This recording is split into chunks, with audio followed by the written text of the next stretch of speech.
la scène internationale, Trump est toujours aussi dangereux, car il vient de se retirer du traité FNI.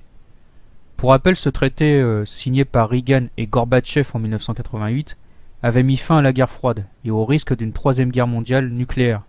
Il interdisait aux grandes puissances comme la Russie et aux États-Unis de développer des missiles nucléaires de courte et moyenne portée. Ce traité permet d'éviter tout simplement la destruction de l'Europe, car si un jour une guerre éclate entre la Russie et les États-Unis, l'Europe sera la première touchée.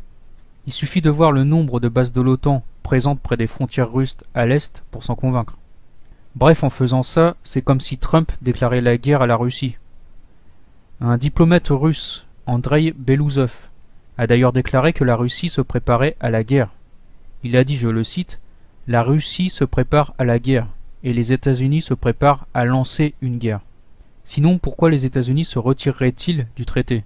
Renforceraient-ils leur potentiel nucléaire? Et adopteraient-ils une nouvelle doctrine nucléaire? Mais d'après certains bobos gauchistes, il n'y aura jamais de guerre.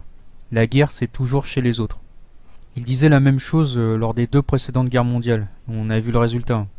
Ces gens ne retiennent jamais les leçons du passé. En septembre dernier, on avait eu le droit au plus grand exercice militaire jamais organisé entre la Russie et la Chine. Poutine avait clairement montré ses muscles. Et là, c'est au tour de l'OTAN d'organiser son exercice militaire le plus important depuis la fin de la guerre froide. Il a lieu en ce moment même en Norvège et prendra fin le 7 novembre prochain. Non mais tout va bien les bobos gauchistes, ne vous inquiétez pas. Continuez de regarder Netflix en bouffant vos steaks vegan. Tout le monde il est beau, il est gentil.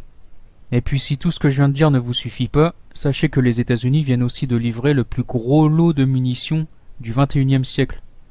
Mais tout va bien, c'est pour rigoler. Ils vont organiser une grande fête.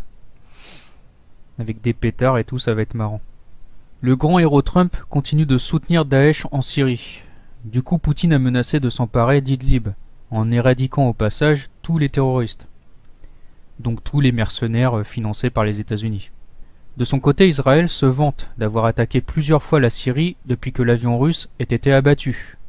À mon avis, ils rigoleront moins, une fois que les Russes auront appris aux Syriens à se servir des S-300. Là par contre, on va bien se marrer.